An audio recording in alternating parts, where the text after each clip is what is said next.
आप सब लोगों का मेरे चैनल बॉटनी सागर में हार्दिक स्वागत है। आज का मेरा टॉपिक है वो सेक्सुअल रिप्रोडक्शन से ही रिलेटेड है। और प्रीवियस क्लास में मैंने आप लोगों को इवेंट्स ऑफ सेक्सुअल रिप्रोडक्शन के बारे में जनरल आउटलाइन मैंने आप लोगों को दिया था, और इवन मैंने आपको पूरा वहां पे क्लियर कर दिया था। आज आप इसको राइट डाउन कर सकते हैं। और एक बात और मैं आपसे शेयर करना चाहता हूं कि 12th के जितने भी सारे लेक्चर हैं उनके लिए मेरा ड्रेस कोड यही रहेगा। Is it clear? तो आप मुझे ड्रेस से आराम से आइडेंटिफाई कर सकते हैं कि ये 12th का लेक्चर है। क्लियर? अब आज मुझे इवेंट्स को थोड़ा सा आपको लिखवाना है। तो ये मैंने डिस्कस किया था, events of sexual reproduction.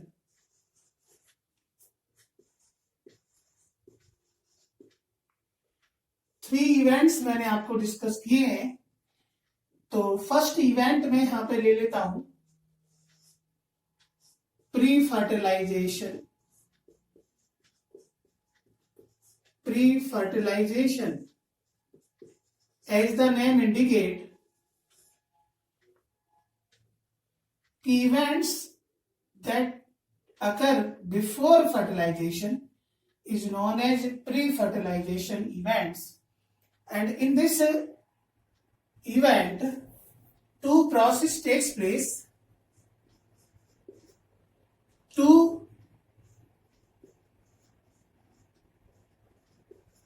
processes takes place. One is known as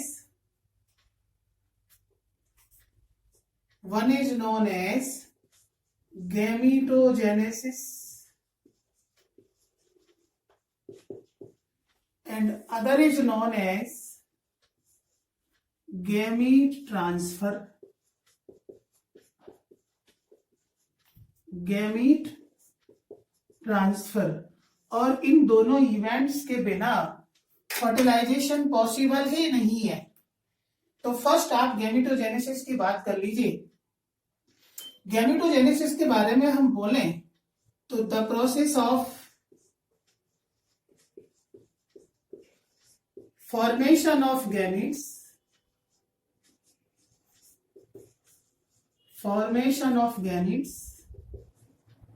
from gamete mother cell, from gamete mother cell,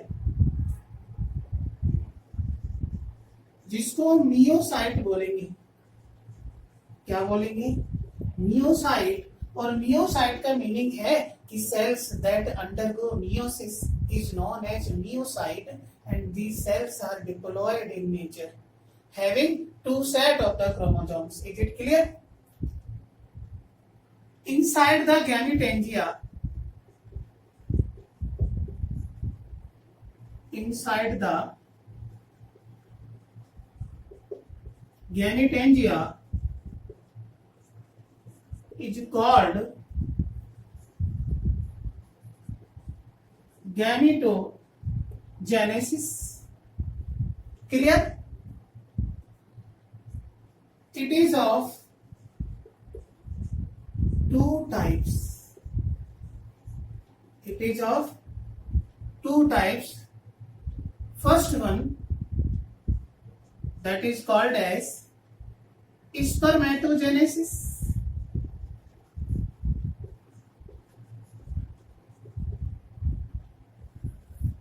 and second is oogenesis.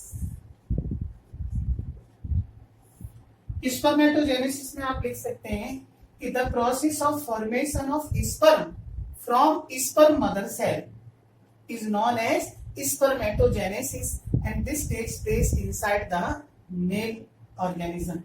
Clear? Oogenesis में the process of formation of egg from egg mother cell inside a primary sex organ, that is the ovaries in the case of female. Clear? Is it clear? इसके बाद में फिर हम बात करें gametogenesis में gametes involve हो रहे हैं। तो गैमेट्स के बारे में थोड़ा सा हम बात करें कि category of the gamete, categories of gamete. तो यहाँ पे हम there are two categories of gametes on the basis of morphology, on the basis of morphology there are two categories of gametes, clear। तो यहाँ पर first आइसोगैमेट्स,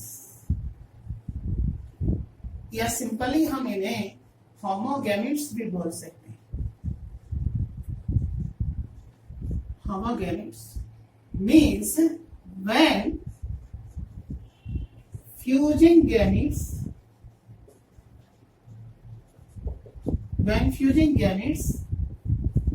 are of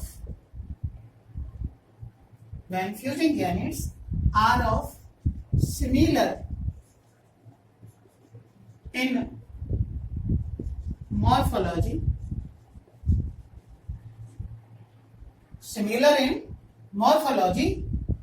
such type of gametes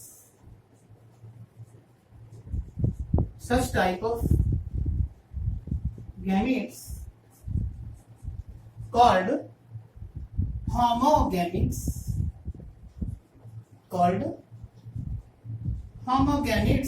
या आइसोगैमेट्स, clear.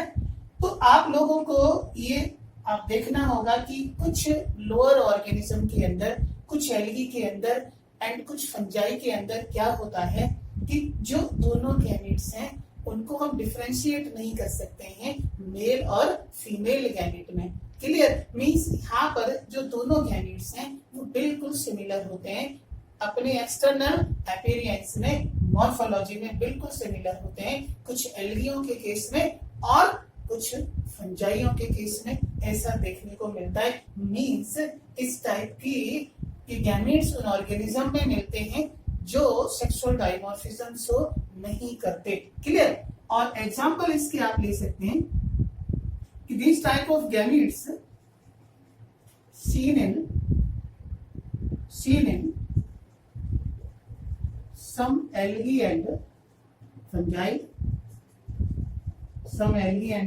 fungi, और यहाँ पर आप example दे सकते हैं, किसका दे सकते हैं, क्लेडोफोरा का दे सकते हैं आप, जो कि एक ग्रीन एल्गा है ना। क्लेमाइडोमोनास का दे सकते हैं, क्लेमाइडोमोनास, और इसकी एक स्पीसीज है डिवेरियनम,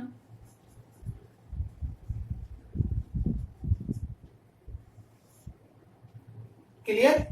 इवन क्लेमाइडोमोनास एक ऐसा एल्गा है जो तीनों टाइप के मेथड शो करता है सेक्सुअल रिप्रोडक्शन के। मींस क्लेमाइडोमोनास की कुछ स्पीसीज में लाइक दैट ऑफ डिवेरियनम आइसोगैमेट कंडीशन मिलती है, इसके बाद कुछ स्पीसीज में एनाइसोगैमस कंडीशन मिलती है और कुछ स्पीसीज में ओगैमस कंडीशन मिलती है, क्लियर। तो ये क्लेमाइडोमोनास में बहुत ज्यादा मतलब all type of sexual reproduction is seen by the Chlamydomonas, clear. इसके बाद में और यूलोथरिस में आप देख सकते हैं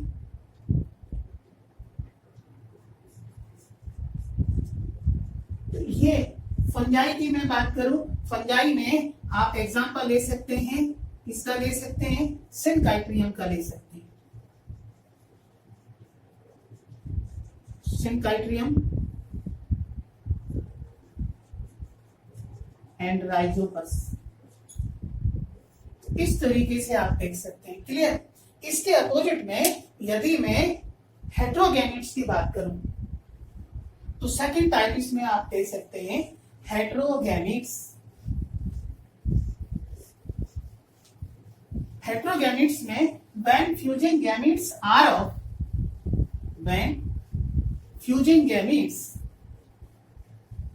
are of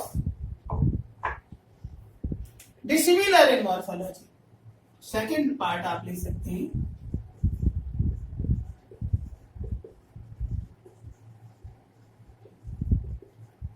heterogametes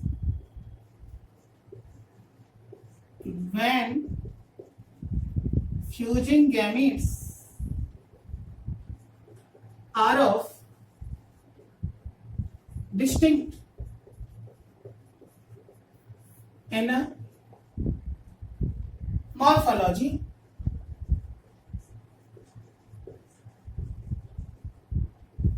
distinct in morphology, and here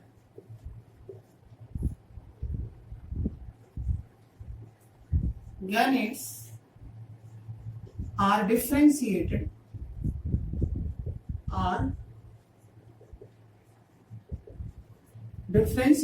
into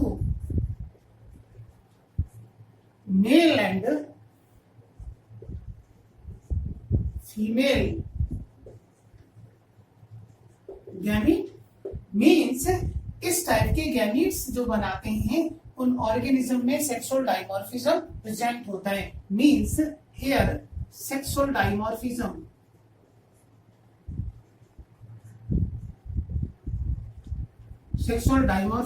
आकर। क्लियर? और इस टाइप के जो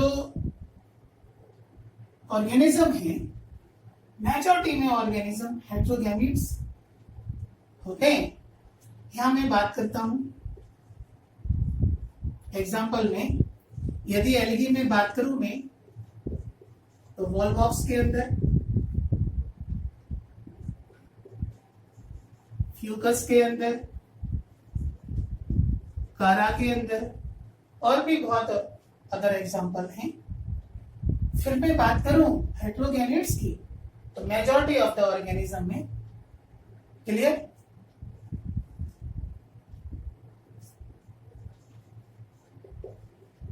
मेजॉरिटी ऑफ ऑर्गेनिज्म। क्लियर? यहां पे मेजॉरिटी ऑफ द ऑर्गेनिज्म में, यदि मैं प्लांट किंगडम की बात करूं तो ब्रायोफाइट्स के अंदर, टेडोफाइट्स के अंदर, जिम्नोस्पर्म के अंदर, एंजियोस्पर्म के अंदर यहाँ पे हेटेरोगैमेटिक कंडीशन मिलती है। क्लियर? और ये आप लोगों को आप स्ट्रक्चरली थोड़ा सा देख सकते हैं। मेजॉरिटी ऑफ एनिमल्स हेटेरोगैमेटिक होते हैं। Gametes are morphologically dissimilar. तो यहां आप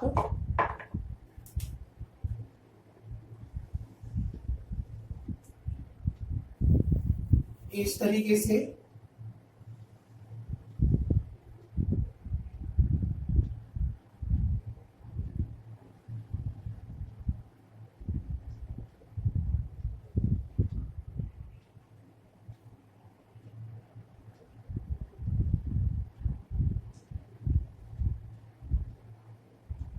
फ्लैगेलेटेड गैमेट्स हैं, मॉर्फोलॉजिकली ये क्या है? सिमिलर है।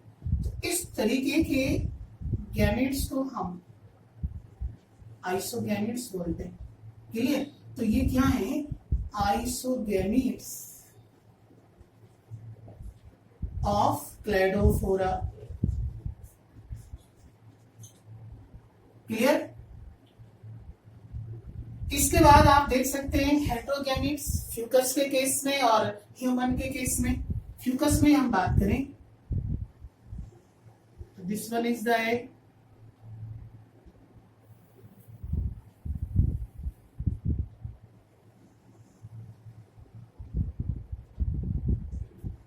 oval in outline, that is the cytoplasm, and organism में always जो फीमेल गैमीट है जिसको हम क्या बोलते हैं? ओवम या एग बोलते हैं। Clear?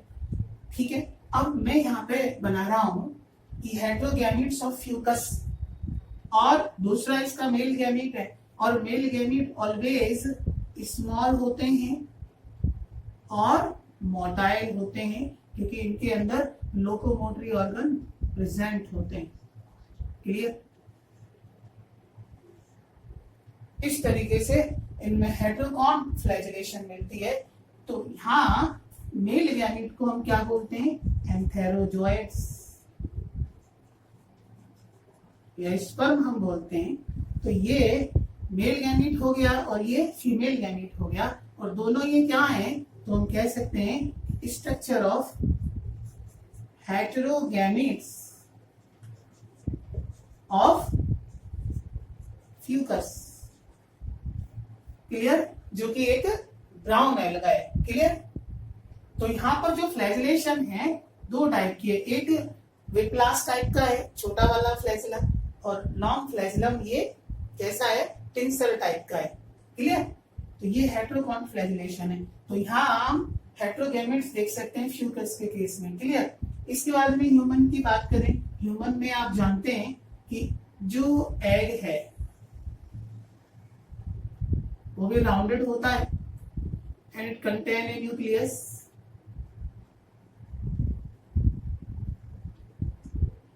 It is its cytoplasm that is called as ooplasm, and this cytoplasm is enveloped by plasma membrane, and around plasma membrane another membrane is present that is called as zona pellucida. Around it another membrane is present that is called as corona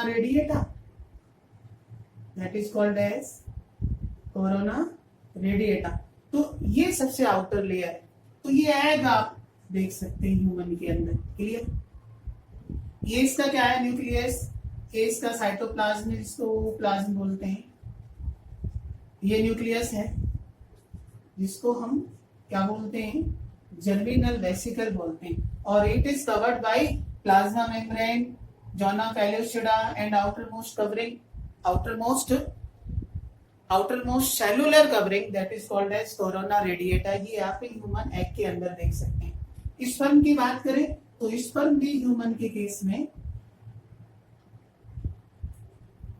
इस तरीके से, मैं एक short इसकी form बना रहा हूं, that is the nucleus. ठीक है? ये स्पर्म, इवन स्पर्म को आप जानते हैं कि 4 कैटेगरी में हम डिवाइड करते हैं, head region, neck region, middle piece and tail. तो यहाँ पे मैंने क्लियर थोड़ा डिफ्रेंशिएट नहीं किया है, लेकिन जनरल आपको दिया है कि ये स्पर्म होता है। क्लियर? और ये क्या है कि structure of heterogametes of human. ठीक है? एंड पूरा इसका आप स्टडी करेंगे किसमें, ह्यूमन रिप्रोडक्शन में। तो ये इस टाइप के गैमेट्स के स्ट्रक्चर हो जाते हैं, और आप ये अच्छे से समझ सकते हैं कि मेनली यहाँ पर जो गैमेट्स हैं 2 कैटेगरी में डिवाइड कर रहे हैं, एक मेल गैमेट और एक female gamete. Majority of the organism में मेल गैमेट स्मॉल होंगे, नॉन मोटाइल होंगे, स्मॉल होंगे एंड मोटाइल होंगे, एंड फीमेल गैमेट लार्ज होंगे एंड नॉन मोटाइल होंगे, generally oval in outline. Is it clear? तो इस तरीके से आप स्ट्रक्चर को देख सकते हैं। अब यहाँ पर गैमेट में एक और इम्पोर्टेंट पॉइंट आता है कि यहाँ सेल डिवीजन होता है। क्लियर?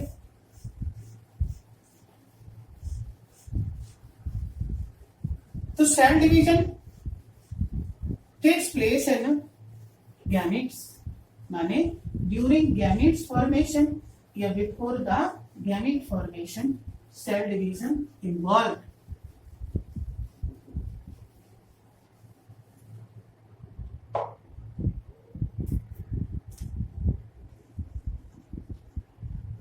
Cell division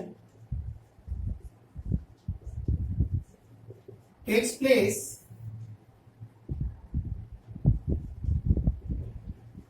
during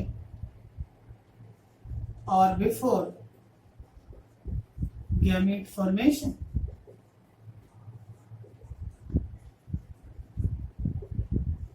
अब यहां पे एक बात आपको समझनी है कि नेचर के अंदर बहुत सारे जो ऑर्गेनिज्म हैं, पेरेंट्स हैं, वो हैप्लॉइड नेचर वाले होते हैं। क्लियर? तो जो पेरेंट्स हैप्लॉइड नेचर वाले हैं वो पेरेंट्स भी गैमेट फॉर्म करेंगे, लेकिन वहां पर जो गैमेट की फॉर्मेशन है वो माइटोसिस डिवीजन के थ्रू होगी। क्लियर? तो क्या है कि in nature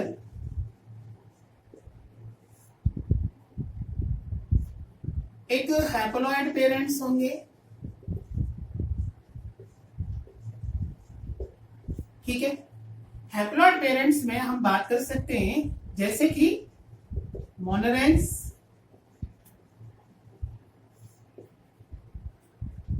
algae, fungi,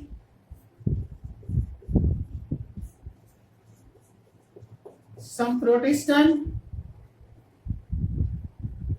algae, fungi, some protestan and bryophytes तो ये इंडिविजुअल जनरली क्या है, हैप्लॉइड नेचर के होते हैं। तो यहाँ पर क्या है कि जो गैमीट फॉर्मेशन है वो कहाँ होती है, ठीक है। वो गैमीट फॉर्मेशन ये करते हैं लेकिन माइटोटिक डिवीजन के थ्रू गैमेट फॉर्म होते हैं। तो इन पेरेंट्स के अंदर जो गैमेट फॉर्म होंगे वो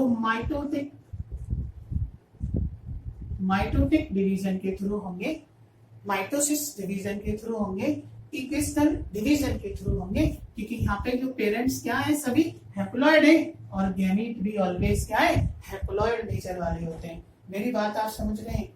अब मेजॉरिटी में डिप्लॉइड ऑर्गेनिज्म है, डिप्लॉइड पेरेंट्स हैं, means having two set of the chromosomes.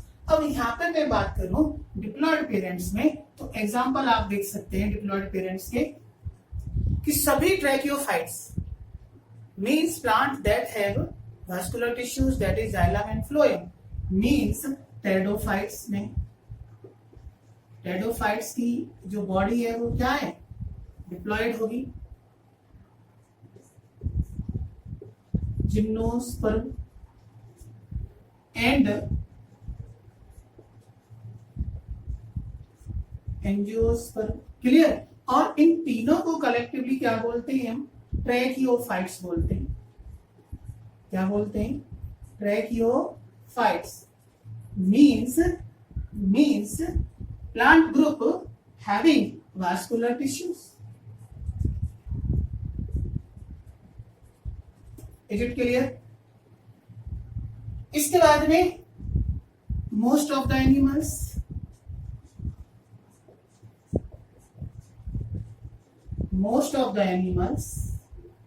including human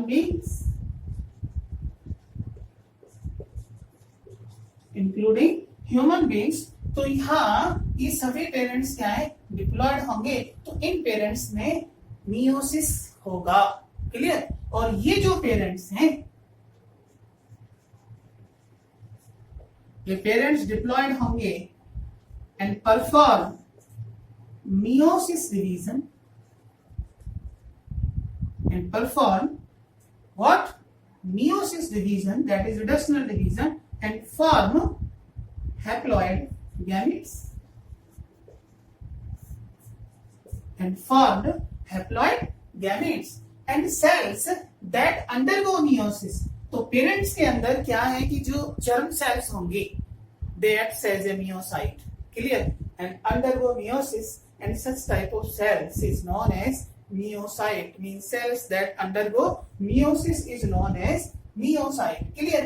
और meiosis का मैंने आपको सिग्निफिकेंस बता दिया है कि सेक्सुअल रिप्रोडक्शन में जो meiosis है इसका मेन जो ये रोल है कि it maintain the constituency of the chromosomes generation after generation, ये meiosis का मेन रोल होता है।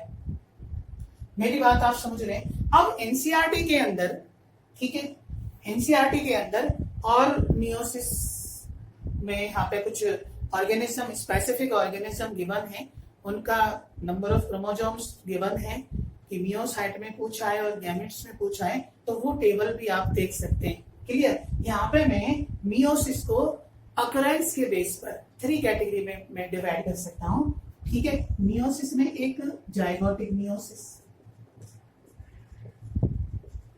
ठीक है, meiosis that takes place in the zygote, और इस टाइप का जो मियोसिस है वो एल्गी में देखने को मिलता है, ठीक है। दूसरा है sporic meiosis,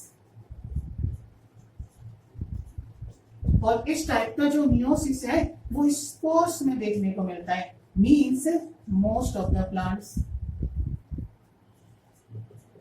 most of the plants, clear. और इसके बाद फिर स्पोर्स डेवलप हो जाते हैं, spores germinate and give rise to new body, clear. और third gametic meiosis, third gametic meiosis. और इस टाइप का जो मियोसिस देखने को मिलता है मोस्ट ऑफ द एनिमल्स,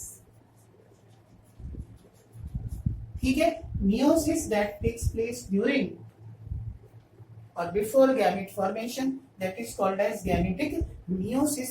तो इस तरीके से आप मियोसिस के बारे में पढ़ सकते हैं। अब एनसीईआरटी वाला जो एक फ्लो चार्ट दिया हुआ है, वहां पे फ्यू ऑर्गेनिज्म वहां पर गिवन है, तो उनके क्रोमोसोम्स नंबर आपको याद होने चाहिए, क्योंकि काफी इंपॉर्टेंट हैं और यहां से क्वेश्चन पक्का बनता है। तो सबसे पहले आपको ये देखना है, ये आपके मन में बात होनी चाहिए कि cells that undergo, cells that undergo meiosis is known as, short में लिख रहा हूं मैं, is known as meiocyte, clear. और मियोसाइट ऑलवेज डिप्लॉयड नेचर वाली होती है। जैसे ह्यूमन में हम बात करें तो स्पर्म मदर सेल क्या है, वो मियोसाइट है। एग मदर सेल क्या है, मियोसाइट है, क्लियर। प्लांट्स में जाएं हम, एंजियोस्पर्म में जाएं तो माइक्रोस्पोर मदर सेल मियोसाइट है, मेगास्पोर मदर सेल मियोसाइट है। Is it clear. अब यहाँ पे आपको कुछ ऑर्गेनिज्म के बारे में ध्यान रखना है। यहाँ हम लिख सकते हैं कि नेम ऑफ ऑर्गेनिज्म, फिर number of chromosomes in meiocyte,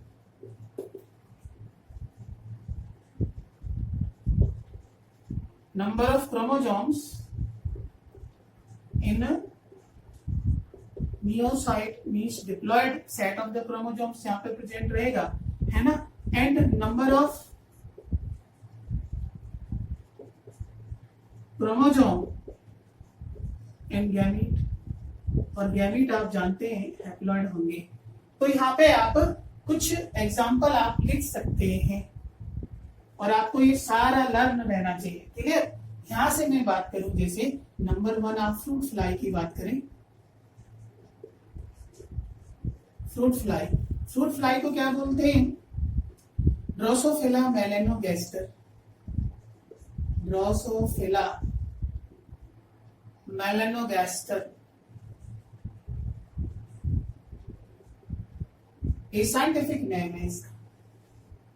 और एक मोस्ट इंपॉर्टेंट फ्लाई है, और इस फ्लाई पर मॉर्गन ने अपने मैक्सिमम एक्सपेरिमेंट किए हैं, इसलिए मॉर्गन को फादर ऑफ मॉडर्न जेनेटिक्स बोलते हैं। तो ड्रोसोफिला के केस की बात करें तो इसमें क्रोमोसोम नंबर मियोसाइट में कितने होंगे, 8 होंगे, और गैमेट्स में हाफ 4, क्लियर। इसके बाद में हाउस फ्लाई का एग्जांपल आ जाता है, हाउस फ्लाई, हाउस फ्लाई मस्का डोमेस्टिकस, साइंटिफिक नेम क्या है, मस्का डोमेस्टिका, क्लियर। ये हाउस फ्लाई है, घरेलू मक्खी है, और इसके अंदर नंबर ऑफ क्रोमोसोम्स मियोसाइट में 12 होंगे और गैमेट के अंदर 6 रहेंगे, क्लियर। इसके बाद में फिर हम किसकी बात कर लेते हैं, मेज की बात कर लेते हैं, थर्ड मेज, इसको जियामेज बोलते हैं, साइंटिफिक नेम क्या है, जियामेज। और मेज के अंदर number of chromosomes in meiocyte 20, gametes के अंदर हाफ 10, क्लियर। इसके बाद फोर्थ एग्जांपल आप और ले सकते हैं, मेज के बाद राइस में ले सकते हैं। राइस में 24,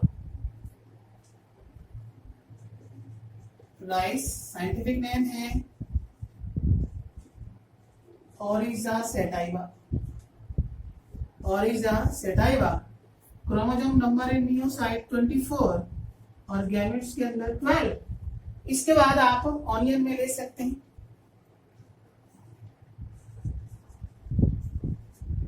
onion allium cepa, botanical name क्या है, एलियम सीपा। ठीक है, ऑनियन में हम बात करें, ऑनियन में जो नंबर ऑफ क्रोमोसोम्स है नियोसाइट में वो 16 होते हैं। इवन एनसीईआरटी में 32 यहाँ पे गिवन है, ठीक है, लेकिन 16 होते हैं ऑनियन के केस में। और number of chromosomes in gametes के अंदर 8 होते हैं। क्लियर। इसके बाद में एप्पल की बात करें, एप्पल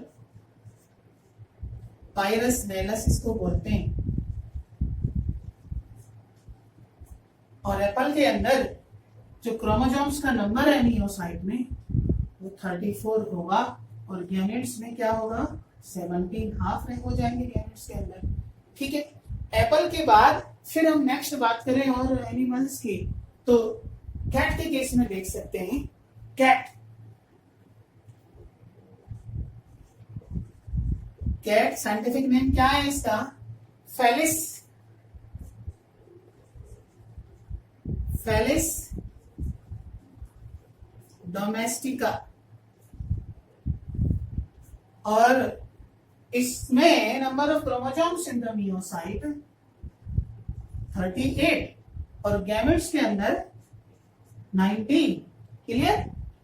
तो फेलिस कैटस एक डोमेस्टिक का की जगह कैटस है, फेलिस कैटस। ठीक है, ये डोमेस्टिकेटेड कैट है। 38 इसके मियोसाइट में नंबर ऑफ क्रोमोसोम्स होंगे और गैमेट्स के अंदर हाफ, दैट इज द 19। इसके बाद में रैट में देखिए 42 होंगे, रैट के केस में 42।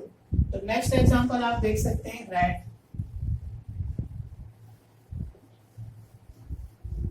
रैट के अंदर रेटस, रेटस, ठीक है, genus species having the same scientific name.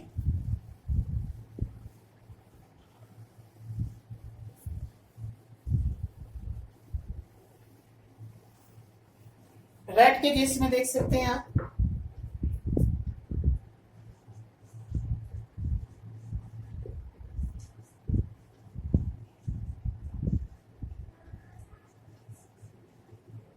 Rates, rates, और रैट के अंदर कितने हैं, 42, गैमेट्स के अंदर 21। रैट के बाद और आप एग्जांपल ले सकते हैं, ह्यूमन बींग्स का ले सकते हैं 46,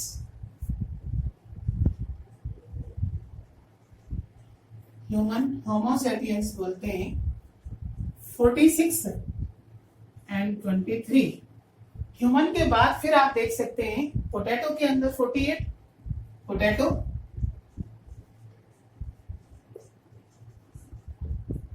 सोलेनम ट्यूबरोसम,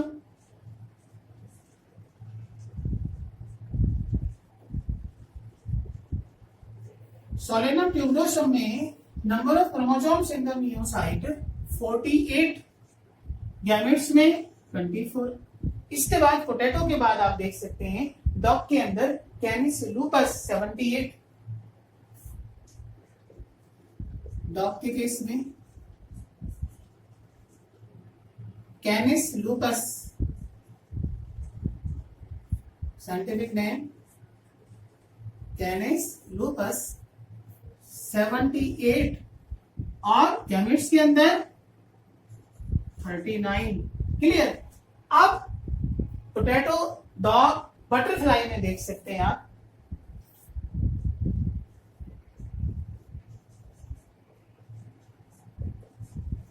बटरफ्लाई में 380 काफी इंपॉर्टेंट है, और गैमेट्स में 190।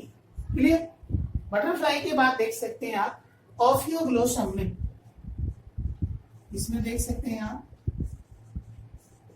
ऑफियोग्लोसम, जिसको हम बोलते हैं एडर्स टंग फर्न। एडर्स टंग फर्न इसको बोलते हैं।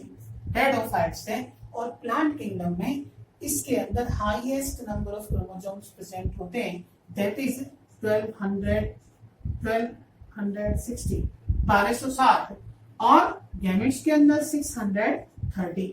इस तरीके से आप देख सकते हैं। इवन ऑफियोग्लोसम जो कि एक फर्न है जिसको हम एडर्स टंग फर्न बोलते हैं, वो क्यों बोलते हैं? वो इसलिए बोलते हैं क्योंकि यहाँ पर जो spore bearing stalk is thought to resemble a snake tongue, means यहाँ पर जो स्पोर बियरिंग स्टॉक है it is resemble to the snake tongue, इसलिए क्या बोलते हैं इसको? एडर्स टंग फर्न इसको बोला जाता है। और प्लांट किंगडम में इसमें मैक्सिमम नंबर ऑफ क्रोमोसोम्स क्या है? प्रेजेंट होते हैं। Is it clear? तो इस तरीके से गैमेट का जनरल डिस्कशन हो गया। क्लियर? इसके बाद में हम गैमेटोजेनेसिस की बात करें तो सेकंड आप पार्ट इसका ले सकते हैं गैमेटोजेनेसिस। गैमेटोजेनेसिस कंप्लीट हो गया। Gamete transfer. गैमेट ट्रांसफर में मैंने आपको डिस्कस कराया था प्रीवियस लेक्चर में कि once the gametes are formed they want come close to each other and facilitate their fusion. ठीक है, तो नेक्स्ट आप पॉइंट यहां पे डाल सकते हैं। सेकंड पार्ट है गैमीट ट्रांसफर। ठीक है, आपको पता है कि जैसे ही गैमीट बनते हैं, ठीक है, they come contact with each other and facilitate their fusion, then fertilization is possible. Clear? तो यहाँ गैमीट ट्रांसफर की मैं बात कर रहा हूं और गैमीट ट्रांसफर ये सेक्सुअल रिप्रोडक्शन का एक वेरी वेरी इंपॉर्टेंट इवेंट्स है, फर्टिलाइजेशन का वेरी वेरी इंपॉर्टेंट इवेंट्स है, क्योंकि गैमीट ट्रांसफर नहीं होगा तो फर्टिलाइजेशन कभी नहीं होगा। अब गैमीट ट्रांसफर की बात करें हम तो यहाँ पर यदि हम लोअर प्लांट्स में देखें, क्लियर भाई, ये तो हमें पता है अच्छी तरीके से कि सेक्सुअली रिप्रोड्यूसिंग ऑर्गेनिज्म में there are two types of the gamete. One is small and motile called as male gamete. ठीक है, we know that in majority of the organism gametes are of two types. One is small and motile called male gamete, also known as माइक्रोगैमीट, जिसको generally हम एंथेरोजोइट्स या फिर sperm बोल देते हैं। क्या बोल देते हैं? एंथेरोजोइट्स या फिर स्पर्म टर्म यूज करते हैं। Clear?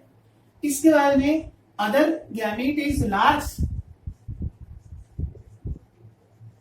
And non motile. Large and non motile, इस टाइप के गैमीट को हम फीमेल गैमीट बोलेंगे और ये gamete enlarge in the size so called as मैक्रोगैमीट। क्या बोलेंगे? मैक्रोगैमीट। और इसमें आप इसको नाम जो देते हैं दैट इज एग और ओवम। क्लियर? इसके बाद में मैं लोअर प्लांट्स में बात करूं, in lower plants such as algae, bryophytes, pteridophytes,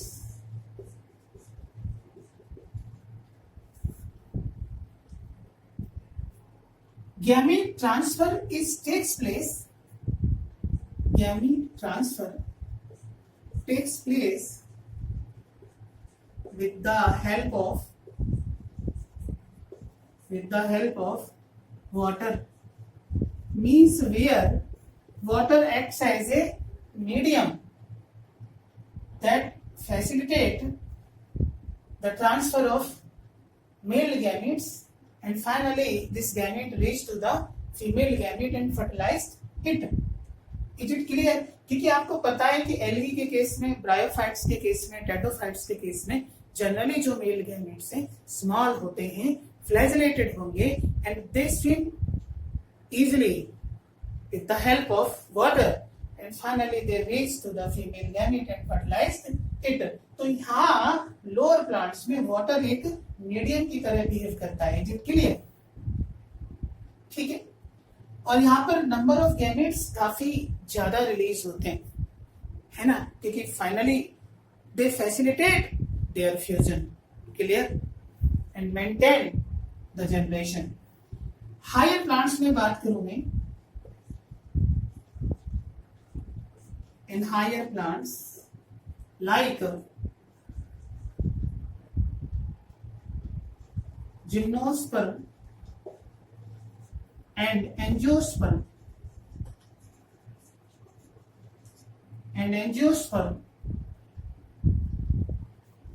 Gamete transfer takes place with the help of pollination.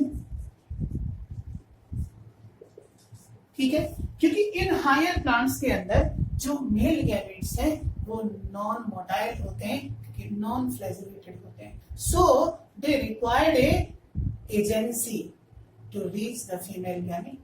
Clear? और हाँ, एजेंसी क्या है? पॉलिनेशन है. और पॉलिनेशन का मीनिंग आप समझते हैं कि transfer of pollen grain from anther to stigma, that is the pollination. और यहाँ पर पॉलन ट्यूब वो स्ट्रक्चर है जो इस गैमेट्स को, मेल गैमेट्स को फीमेल गैमेट के पास लेके जाती है. क्लियर? तो हायर प्लांट्स में इस तरीके से गैमेट ट्रांसफर होता है. अब एनिमल्स की मैं बात करूं, एनिमल्स के केस में, in animals gamete transfer takes place with the help of very specific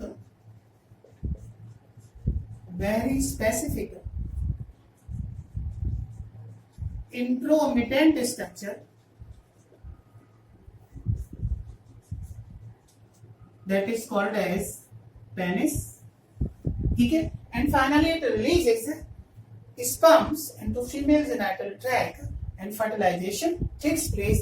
तो इस तरीके का जो फर्टिलाइजेशन है, ठीक है, गैमेट ट्रांसफर है, ये एनिमल्स में देखने को मिलता है. क्लियर? इसके बाद सेकंड यदि मैं बात करूं यहाँ पे, और ठीक है, दूसरा जो इवेंट आ जाता है फर्टिलाइजेशन का आ जाता है. क्लियर? तो नेक्स्ट इवेंट की बात करें, फर्टिलाइजेशन. और फर्टिलाइजेशन को मैंने आपको बहुत अच्छे से बताया है कि fusion of male and female gamete is known as fertilization. Clear? That is also known as syngamy. तो नेक्स्ट जो सेकंड इवेंट्स है सेक्सुअल रिप्रोडक्शन का, fertilization, also called as syngamy. Clear? Fertilization में यहाँ पे हम दो कैटेगरी में फर्टिलाइजेशन को डिवाइड कर सकते हैं. एक external fertilisation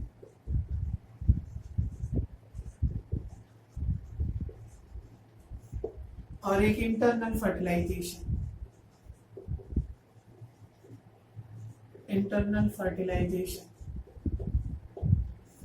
clear? External fertilization takes place outside the body. Internal fertilization takes place inside the body. Clear? This type of fertilization mainly found in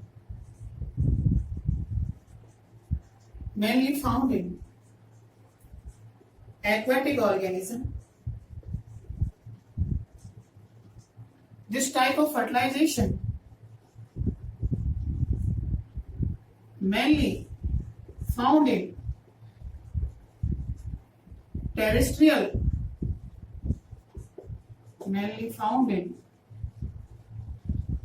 animals. This type of fertilization is not safe for future generation. This type of fertilization is safe for future generation.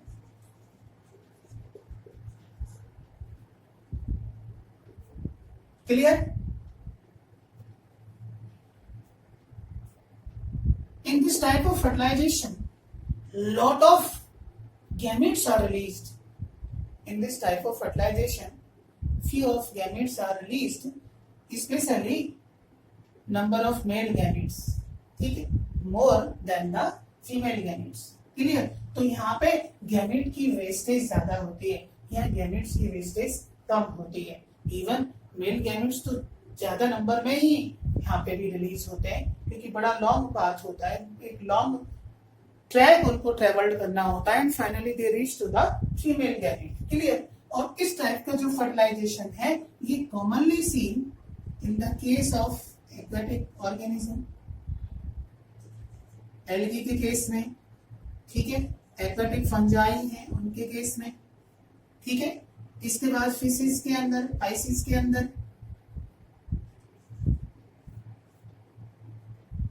Fungi में नहीं है. Clear? Algae में, Pisces में and amphibians के अंदर. Clear? और इस type का जो फर्टिलाइजेशन है वो commonly seen in fungi, bryophytes and tracheophytes. Tracheophytes meaning होता है pteridophytes, gymnosperm and angiosperm. Also seen in higher chordates like reptiles, apes, that is the birds, and mammals.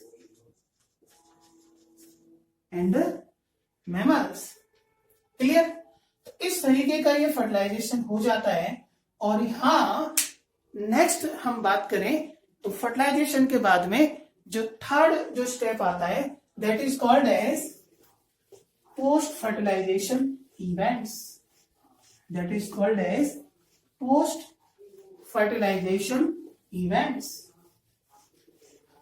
Post fertilization events की मैं बात करूं तो there are 2 events post fertilisation.